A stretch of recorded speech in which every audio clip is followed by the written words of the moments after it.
When you step back, when you withdraw your constant availability, you begin to see life through a new lens. And this is exactly what Carl Jung pointed out in his reflections on human behavior and inner transformation.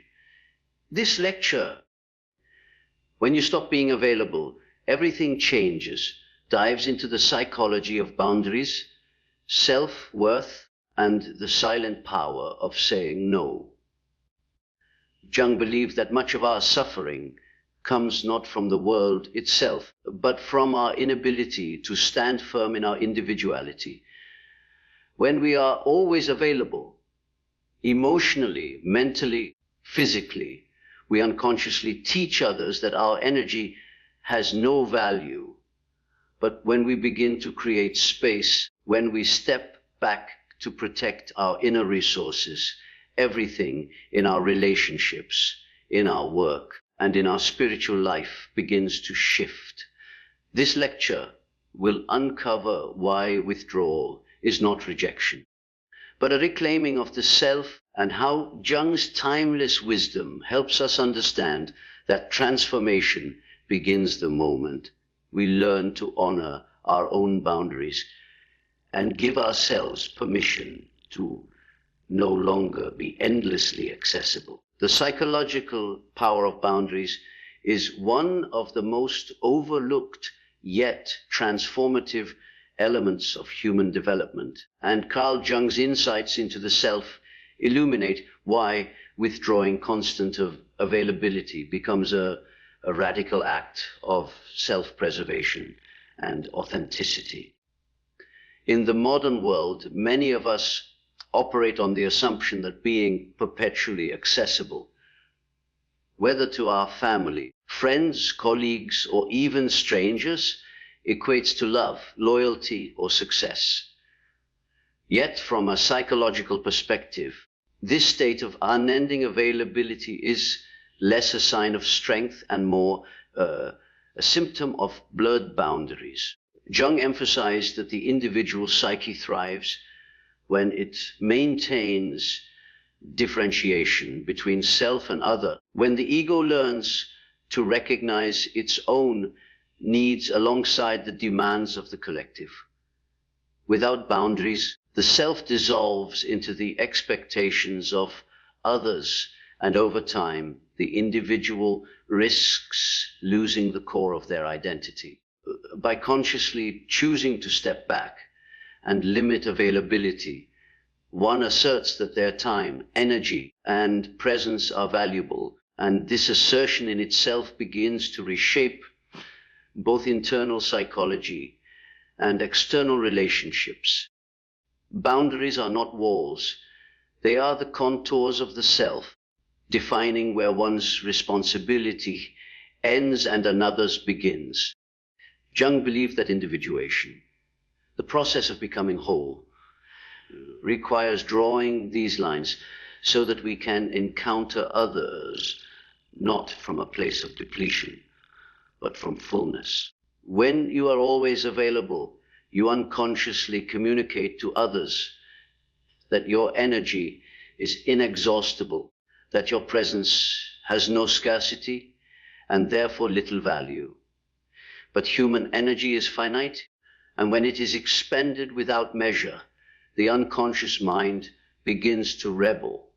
This rebellion can manifest as irritability, exhaustion, or even resentment toward those who make demands, though the root issue is not their asking, but our inability to set limits. Jung's writings often return to the idea that psychological health depends on balance between conscious and unconscious, persona and shadow, self and other. Boundaries serve as one of the primary mechanisms by which this balance is maintained. By limiting our availability, we do not diminish relationships, we enrich them. Because what is offered is chosen, not coerced. Consider the symbolic role of boundaries in mythology and dreams, both of which Jung analyzed deeply. A city without walls in ancient stories was vulnerable to invasion, its treasures easily plundered, its people enslaved. Similarly, a psyche without boundaries becomes a landscape for others' projections, desires, and needs to enter unchecked. The dream images of fences, locked doors, or guarded gates often represent the unconscious, signaling that boundaries need to be set or strengthened. When one is too accessible, the unconscious compensates with symbols of defense, urging the individual to reclaim authority over their psychological territory. The act of becoming less available then is not merely a social choice, but a deep archetypal movement toward wholeness, echoing the universal patterns of protection and self-definition that Jung identified across cultures. The modern obsession with constant connectivity amplifies the problem. Smartphones, social media, and digital communication create an expectation of immediate response, eroding the natural rhythms of solitude and reflection that are essential to individuation. Jung emphasized the necessity of withdrawal and introspection, noting that silence and solitude allow the unconscious to communicate with the conscious mind through symbols, dreams, and intuition. When availability becomes compulsive, these inner communications are drowned out by external noise. To reclaim boundaries is also to reclaim silence, to create a sacred space in which the self can hear its own voice again. It is in these quiet spaces that true psychological growth occurs, as the unconscious delivers insights that cannot emerge in the chaos of perpetual accessibility. Moreover, boundaries establish dignity. Jung believed that dignity arises when the individual aligns with their inner truth, refusing to be molded entirely by the collective will. This does not mean rejecting community or relationships, but participating in them authentically. Without boundaries, we are prone to adopting roles and personas simply to maintain harmony, even if these roles contradict our true nature. For example, the endlessly available parent, friend, or employee may sacrifice their own needs to maintain the appearance of reliability. But deep within, the shadow grows heavy with unexpressed anger or grief. By limiting availability, the mask of the persona begins to loosen and the authentic self has space to breathe. This act may disturb others at first, but over time it teaches them to respect the individual as a person with inner life and depth, not merely as a resource to be tapped at will. Jung's concept of individuation further clarifies the psychological necessity of boundaries. Individuation is the journey toward becoming a unified self, integrating the conscious and unconscious, light and shadow. For this process to unfold, one must cultivate a relationship with the inner world as much as with the outer. If the self is perpetually oriented outward, towards serving others, meeting demands, responding instantly, then the inner world is neglected. Limiting availability redirects energy inward toward dreams, reflections, creative pursuits, or spiritual practices, all of which are vital to individuation. Jung often noted that people who neglect their inner world eventually encounter crisis, depression, anxiety, or a sense of emptiness.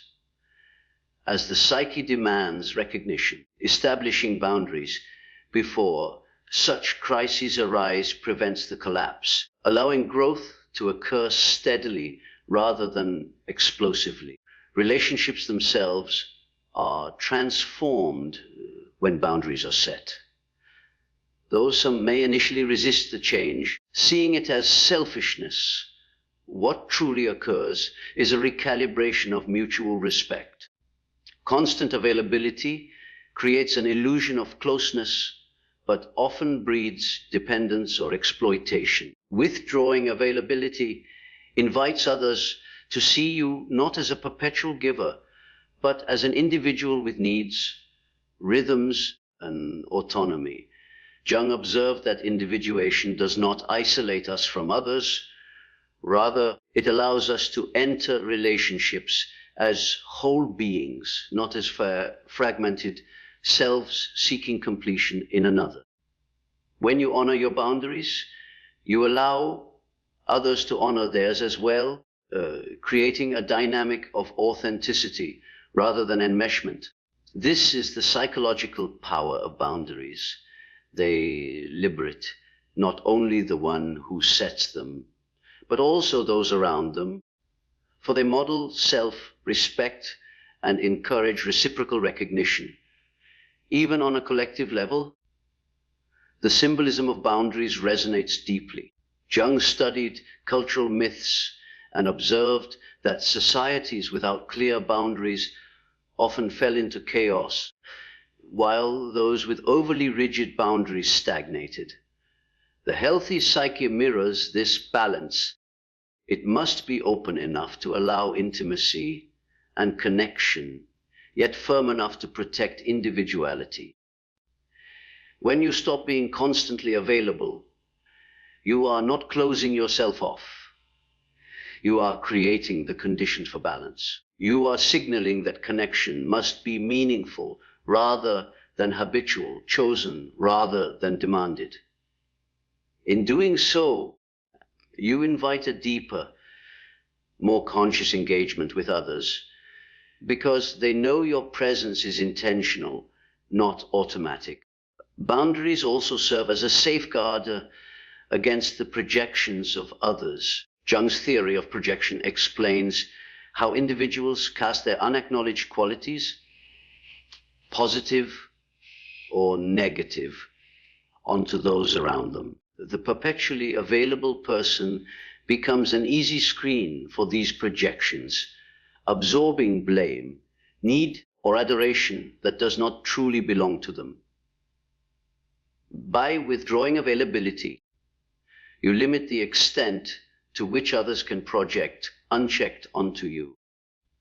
This is not an escape from relationship, but a refining of it, where the other person must confront their own shadow rather than endlessly using you as its container.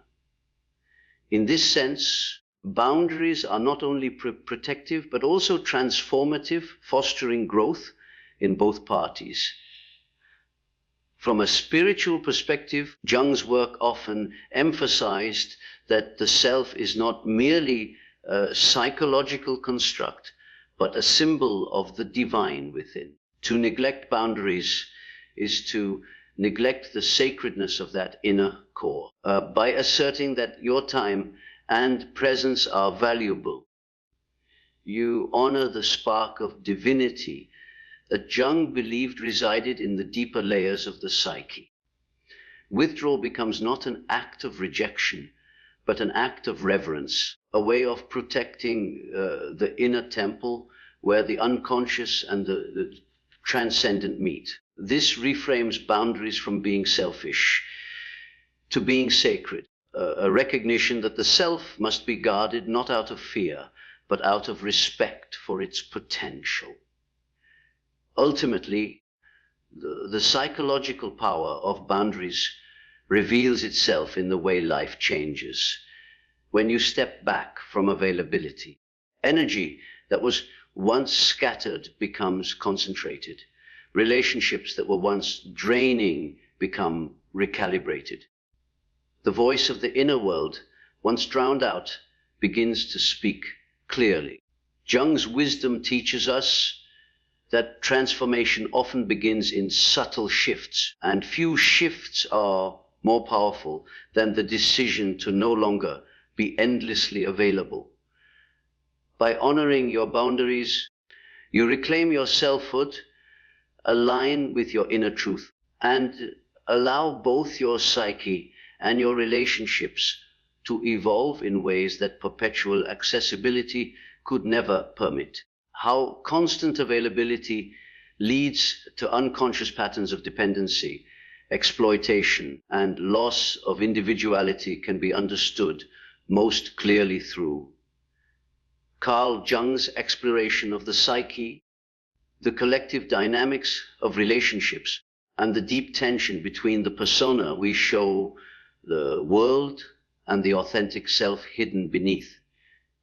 At first glance, being always available appears as generosity, kindness, or dedication. Yet Jung's insights reveal that such availability often masks unconscious motivations and creates patterns that erode both individuality and mutual respect.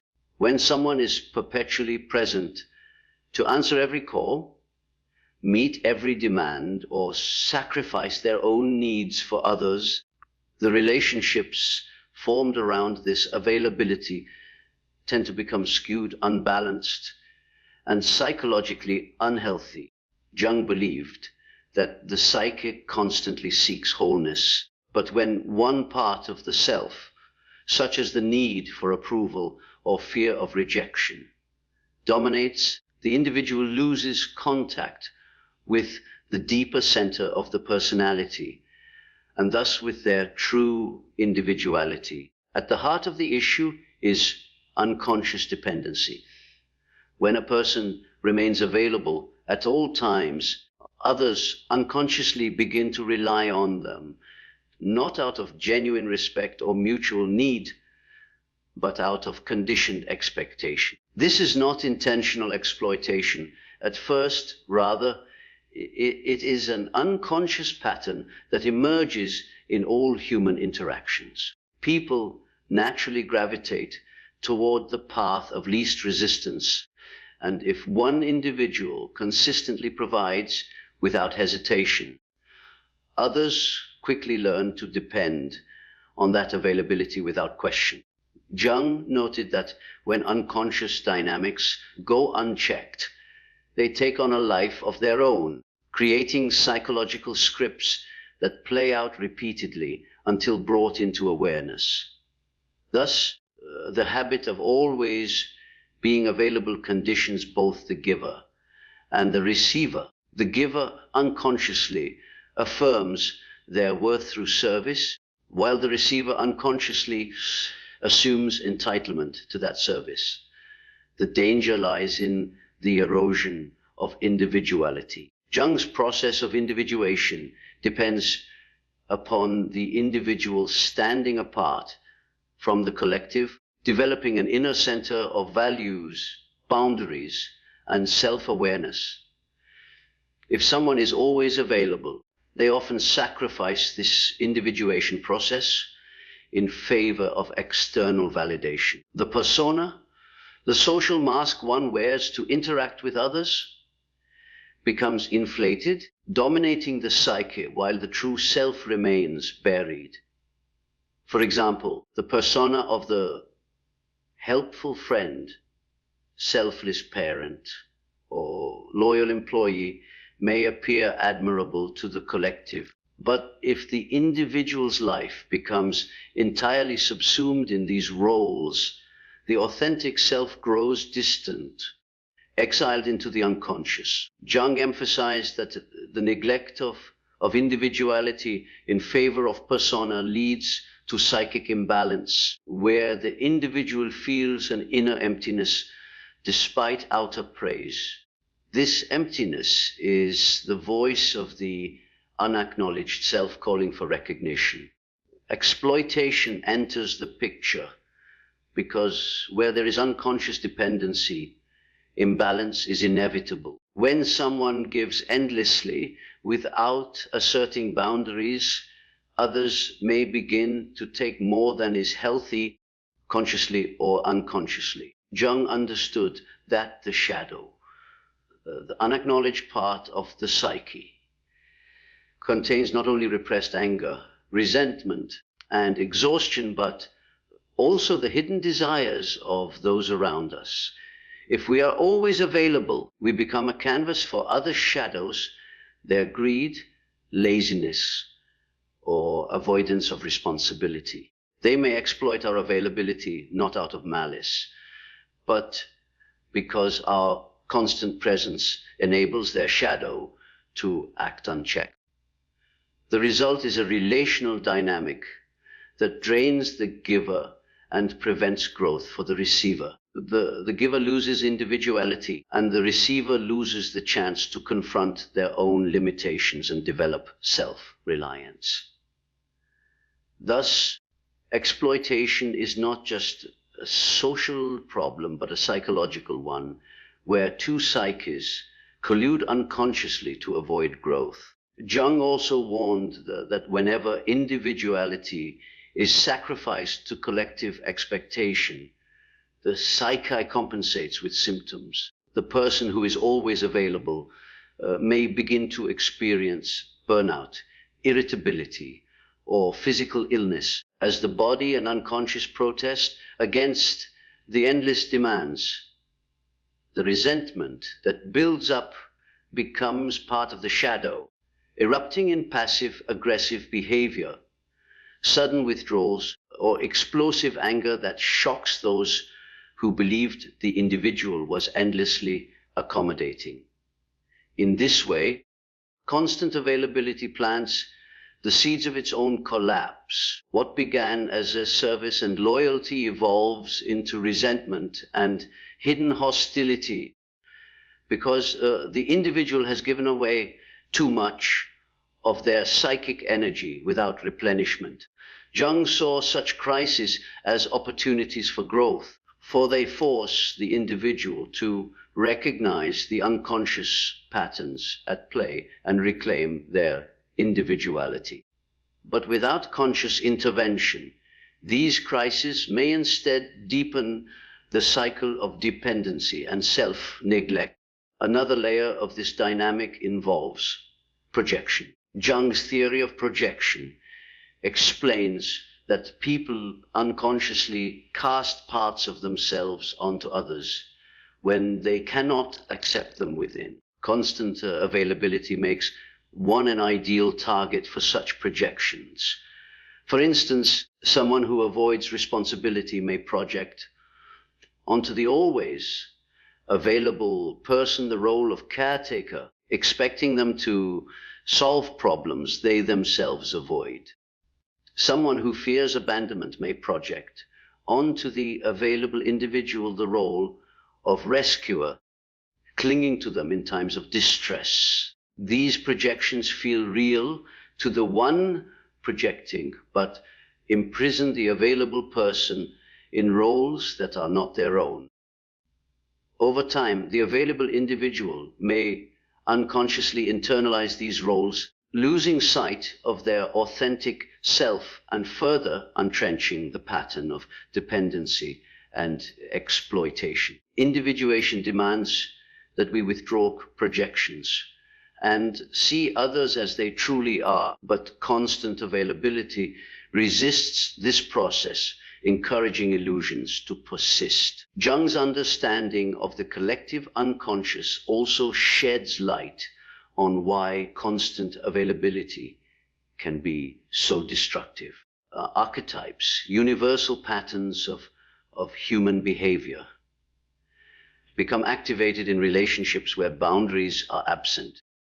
The archetype of the caregiver, for instance, is noble when balanced, but when exaggerated through constant availability, it becomes the martyr, the one who sacrifices everything for others at the cost of their own life.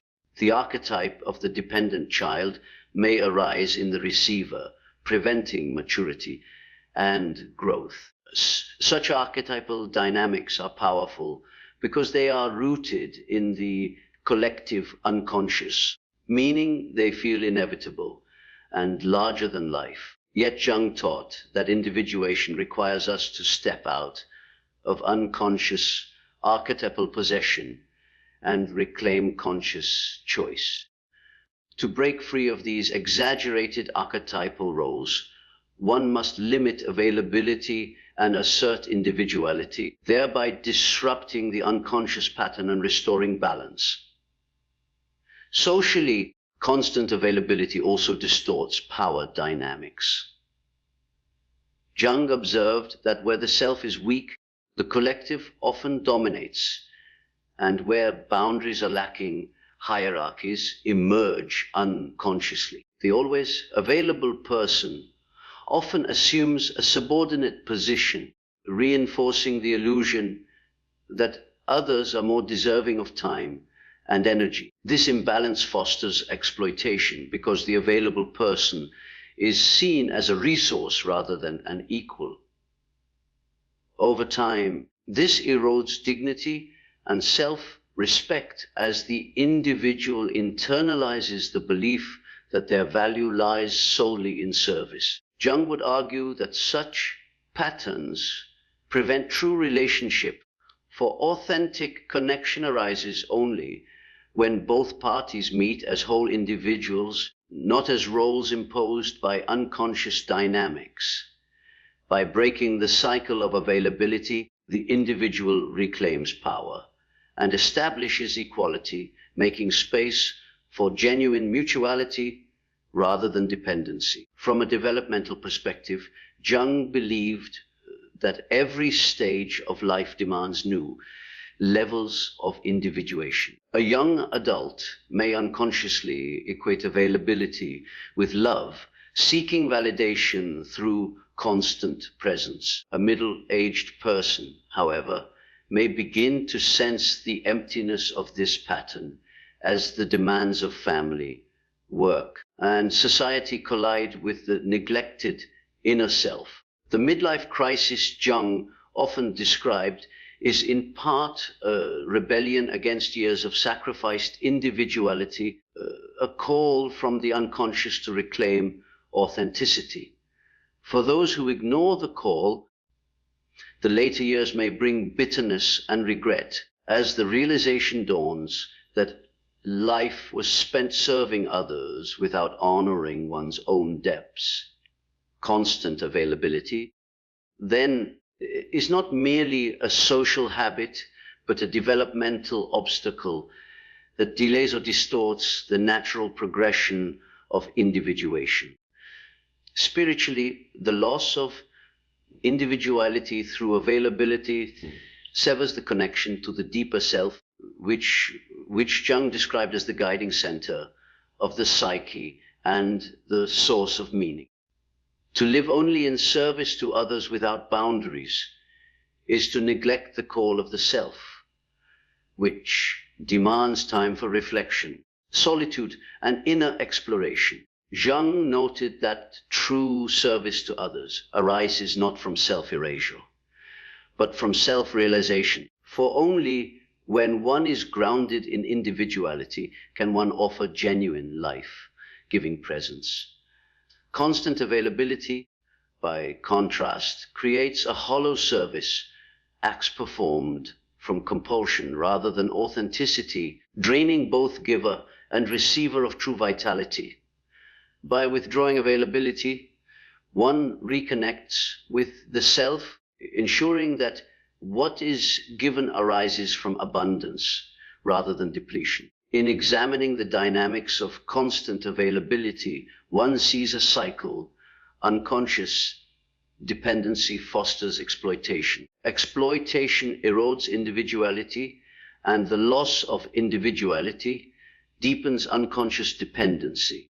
Breaking this cycle requires conscious awareness, the courage to set boundaries, and the willingness to tolerate the discomfort that may arise when others resist. Jung believed that individuation often involves confronting conflict, for growth rarely occurs in comfort. When the perpetually available person finally steps back, others may accuse them of selfishness or abandonment. But this conflict is precisely the crucible through which authenticity is forged. By enduring it, the individual breaks free from unconscious patterns and begins to live as a true self rather than a role imposed by collective expectation. The psychological cost of constant availability is thus immense. It not only depletes energy, but also distorts relationships, prevents individuation, and silences the authentic voice of the self. Jung's work invites us to see these patterns not as inevitable, but as opportunities for transformation. By recognizing the unconscious dynamics at play, the individual can choose a new path, one that honors both self and other, individuality and community, presence and absence. It is in the act of stepping back, of refusing to be endlessly available, that the psyche reclaims its balance, relationships regain authenticity, and individuality begins to emerge from the shadows into the light of conscious life. The transformational shift that occurs in relationships, identity, and inner growth when one chooses selective presence is profound. And Carl Jung's insights into individuation, the balance of opposites, and the deep dynamics of the psyche help us understand why such a change can alter the entire course of a person's life. To choose selective presence means to intentionally decide where, when, and for whom your energy, time, and attention will be invested, rather than scattering it endlessly across all demands and expectations. At first, this choice may appear small or even selfish, but psychologically, it signals a decisive movement toward individuation, authenticity, and the honoring of the self. Jung taught that transformation occurs when the unconscious and conscious come into dialogue, when shadow and persona are integrated, and when the individual no longer lives purely for the collective, but begins to live from their own center. By becoming selectively present rather than universally available, one sets in motion changes that touch relationships, self-identity, and the trajectory of inner development. In relationships, selective presence introduces a recalibration of balance and respect. When someone has been constantly available, others often unconsciously come to assume that presence is guaranteed, that the person will always be there regardless of circumstance. This predictability may create comfort, but it also diminishes respect, for what is given without boundary is rarely valued fully. When presence becomes selective, however, others begin to recognize its weight and significance. They notice that when you show up, you are truly engaged, attentive and intentional, not half exhausted from overcommitment. Jung believed that true relationship arises from encounter between whole individuals, not from roles imposed by unconscious expectation. Selective presence ensures that the individual does not vanish into a role, but enters relationship authentically, offering genuine connection rather than obligatory performance. This transforms relationships from patterns of dependency into encounters of mutual respect and recognition. The shift also exposes the true quality of relationships. When someone decides to stop being endlessly available, certain connections may fall away. Those that were sustained only by convenience or exploitation tend to dissolve, while those rooted in genuine care and respect endure and deepen. Jung emphasized that individuation often involves a pruning process, where attachments that no longer serve the growth of the self must be released. Selective presence functions as a kind of psychological filter, revealing which relationships are authentic and which are sustained by unconscious patterns of need and expectation. This process may be painful, as it often reveals that some connections were one-sided, but ultimately it creates space for relationships that are richer, deeper, and more aligned with the true self. Identity undergoes an equally dramatic transformation when selective presence is practiced. Constant availability ties identity to the approval of others, to the role of the helper, the provider, or the endlessly dependable figure. While these roles may bring temporary validation, they prevent the development of a deeper, more autonomous identity. Jung noted that when the persona becomes inflated, dominating the psyche, the authentic self retreats into the unconscious. Selective presence punctures this inflation by loosening the grip of the persona. By choosing when and where to be present, the individual no longer defines themselves solely by service to others, but begins to recognize the multiplicity of their own being, the creative self, the spiritual self, the contemplative self, the shadowed self. In reclaiming time and energy from the demands of others, identity expands beyond narrow roles into a fuller expression of individuality.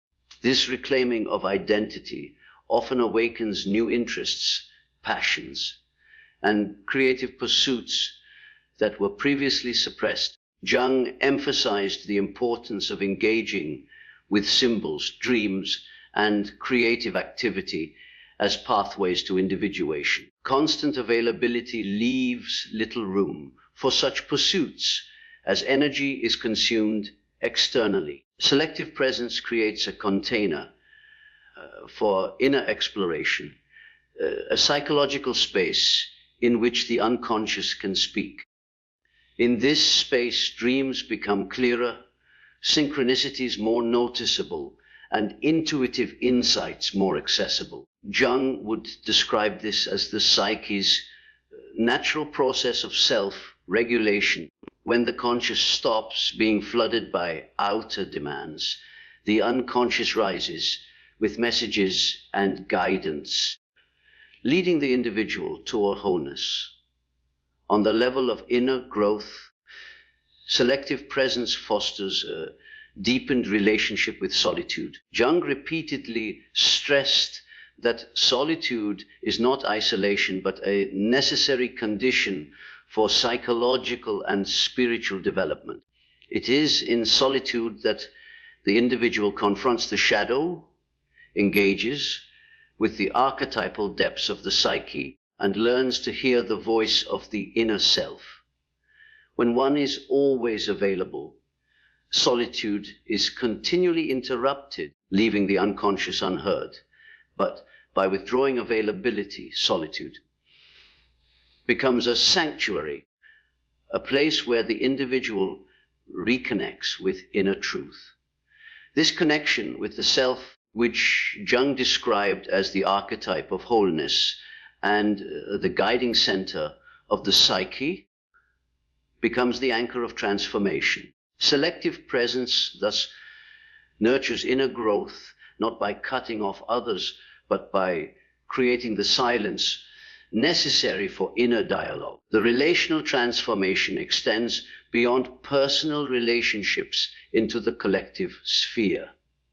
In workplaces, communities, or social groups, those who are always available are often overburdened, their contributions taken for granted.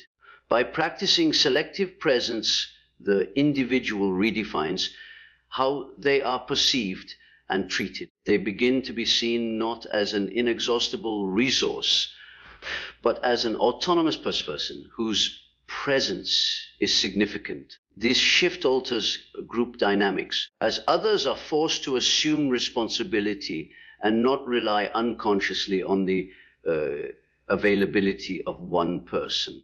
Jung would describe this as a movement from unconscious to conscious collective behavior. When individuals assert their boundaries, the collective must evolve, redistributing roles and responsibilities more equitably. Thus, selective presence not only transforms the individual, but also encourages growth in the collective by disrupting unconscious dependency. The psychological power of selective presence also lies in its impact on energy and vitality. Constant availability scatters psychic energy outward, leaving little for inner development or intentional pursuits. Jung described libido not merely as sexual energy, but as the general life force of the psyche, the energy that fuels creativity, growth, and transformation. When this energy is continuously drained by external demands, the psyche grows depleted and the individual loses vibrancy. By withdrawing from constant availability, libido is conserved and redirected inward. This redirection often leads to bursts of creativity, clearer thinking, and renewed vitality. The energy once wasted in maintaining endless obligations now fuels personal projects, spiritual practices, or meaningful relationships, catalyzing transformation in both inner and outer life. There is also a profound spiritual dimension to the shift toward selective presence. Jung considered the self to be not only a psychological center, but also a symbol of the divine within. To be constantly available to others while neglecting the self is, in Jung's view, to neglect this sacred inner dimension. Selective presence becomes an act of reverence for the inner life, a way of honoring the divine spark within by ensuring it has space to grow and express itself. In this sense, withdrawal from availability is not selfishness, but devotion, a recognition that one must first connect with the inner source before offering genuine presence to others. This spiritual reframing deepens the significance of selective presence, transforming it from a mere social choice into a sacred psychological practice. One of the most striking shifts occurs in how others perceive and respond to the selectively present individual. At first, there may be resistance, criticism, or accusations of selfishness as others struggle to adjust to the loss of constant availability. Yet, over time, many begin to respect the boundaries set, recognizing the person as someone who values themselves and therefore can be valued by others. This shift often inspires others to examine their own boundaries and patterns of availability, creating a ripple effect of growth. Jung understood that transformation in one individual often influences those around them as unconscious dynamics are disrupted and new possibilities emerge. By embodying selective presence, an individual models individuation, encouraging others to embark on their own journeys toward wholeness. The inner transformation is equally profound. When presence becomes intentional rather than automatic, the individual begins to experience a sense of freedom and empowerment, no longer bound by compulsive roles or external expectations. They feel a renewed sense of choice and agency. Jung emphasized that individuation requires this sense of freedom, the recognition that one is not merely a product of collective norms, but an autonomous being capable of conscious decision. This freedom allows the individual to embrace both light and shadow, to live authentically rather than according to imposed roles. The identity that emerges is more grounded, more whole, and more aligned with the self, marking a significant milestone in the journey of inner growth. Selective presence also teaches the value of absence. In relationships, absence can heighten appreciation, reminding others not to take presence for granted. Psychologically, absence from constant external engagement creates space for reflection, integration, and renewal. Jung often wrote about the necessity of rhythm in life, the balance of activity and rest, engagement and withdrawal. Selective presence restores this rhythm, allowing the psyche to oscillate between outward connection and inward reflection. This rhythm is vital for transformation, for without it the psyche becomes stagnant or overwhelmed. By consciously choosing when to engage and when to withdraw, the individual aligns with this natural rhythm, fostering balance and harmony in both inner and outer life. The transformational shift that selective presence brings can also be seen in the way it alters the narrative of one's life.